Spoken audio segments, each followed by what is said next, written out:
سفر میں دو وطنوں کا اہتمام کیا جاتا ہے۔ ایک کو وطن اصلی کہتے ہیں اور ایک کو وطن اقامت کہتے ہیں۔ وطن اصلی کی تعریف یہ ہے کہ جہاں انسان کے آباء و اجداد رہتے ہوں، جہاں انسان کا بسیرا ہو، وہ وطن اصلی ہے۔ وطن اقامت وہ ہے کہ جو سفر والا ارادہ کر رہا ہے، ایک بندہ یہاں سے پنڈی جا رہا ہے، پشاور جا رہا ہے، مختصر وقت کے لیے وہ ارادہ کر رہا ہے تو وہ وطن اقامت ہے، یعنی چند دن کے لیے گیا پھر واپس پلٹے گا تو وہ وطن اقامت ہے۔ اور پھر وطن اقامت میں یہ ہے کہ 15 دن کی اگر نیت ہے رہنے کی تو وہ شرعی مسافر نہیں ہوگا۔ اگر 15 دن سے کم مقدار میں رہنے کا ارادہ ہے تو 4 رکعت والی نماز سفر میں 2 رکعت کا اہتمام کرے گا۔ اب اس کی مثال ایسی ہے، کچھ وطن اصلی کی ایسی ہے کہ اب ایک بندہ شادی شدہ ہے، یا مثال کے طور پہ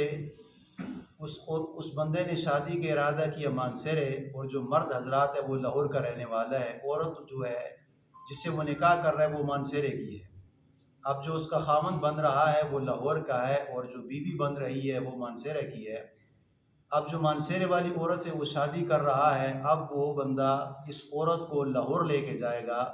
اب چونکہ عورت کا وطن اصلی مانسہرہ تھا، اب وہ وطن اقامت ہے، اس لیے کہ شوہر کا گھر وہاں ہے، یا وہ کسی مصروفیت کی وجہ سے وہاں رہ رہا ہے، یا شوہر کے جو آباء و اجداد ہیں لاہور کے رہنے والے ہیں، تو فقہا فرماتے ہیں کہ اب یہ عورت جب وہاں پہ جائے گی، لاہور میں رہنے کا ارادہ کرے گی، تو یہ مسافر نہیں ہوگی بلکہ یہ وطن اصلی میں جائے گی، اس لیے کہ وہاں پہ رہنے کا ارادہ اس کا مستقل ہے، اس لیے کہ شوہر کا جو گھر ہے وہ وطن اصلی ہے۔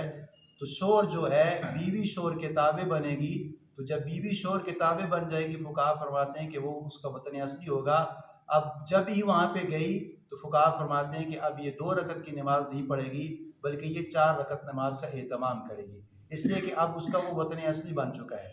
اس کے ساتھ دوسری مثال یہ ہے کہ اب ایک بندہ ہے، اس کا وطن جو ہے مانسہرہ ہے، یہاں کا رہنے والے، یہ شہر ہے اس کا یہاں پہ اس کا مکان ہے، اپنے کاروبار ہے، اپنی جائیداد ہے، لیکن جس مکان میں وہ رہ رہا ہے اب اس نے اس مکان کو مکمل طور پہ بیع کر دیا، یعنی مکمل طور پہ اس نے سیل فروخت کر دیا۔ اب اس کا لاوا دعویٰ اس مکان سے نہیں ہے، جو اس کی پراپرٹی ہے،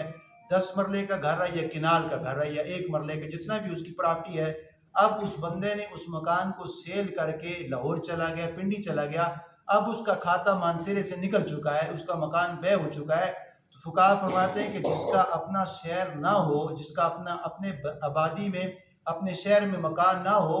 اب یعنی بندہ اس مکان کو، اس آبادی کو لے کے نکل چکا ہے، کسی دوسری جگہ چلا گیا ہے، تو فقہا فرماتے ہیں کہ جب وہ دوبارہ مانسہرے میں آئے گا تو یہ مسافر کی حیثیت سے آئے گا، اس کا وطن اصلی نہیں ہے، اس لیے کہ وطن اصلی کا کنٹیکٹ ختم ہو چکا ہے، اس لیے کہ جو اس کا اپنے وطن میں مکان تھا اس مکان کو اس نے بیچ دیا، فروخت کر دیا ہے، جبکہ اس کے آباء و اجداد یہاں کے رہنے والے تھے، اس کا مکان اپنا تھا، اپنا ٹھکانہ تھا، لیکن جب اس بندے نے فروخت کر دیا تو فقہا فرماتے ہیں کہ یہ اب جب بھی اس مانسہرے شہر میں آئے گا تو یہ اس کا وطن اصلی نہیں ہوگا بلکہ وطن اقامت ہوگا۔ وطن اصلی کی تعریف ختم ہو چکی ہے، اس لیے کہ اس نے مکان چونکہ بیچ دیا ہے۔ اب جب بھی بندہ 1 منٹ کے لیے آئے یا گھنٹے کے لیے آئے یا 2 دن کے لیے آئے یا 3 دن کے لیے آئے تو فقہا فرماتے ہیں کہ یہ یہاں پہ آ کے 4 رکعت نماز کو ادا نہیں کرے گا بلکہ یہ 2 رکعت کو نماز کو ادا کرے گا۔ لیکن اس کے برعکس یہی اس کا مکان ہے، اب یہ بندہ یہاں کا رہنے والا ہے، اس کا مکان اپنا یہاں پہ، اب کراچی چلا گیا کسی کام کے سلسلے میں،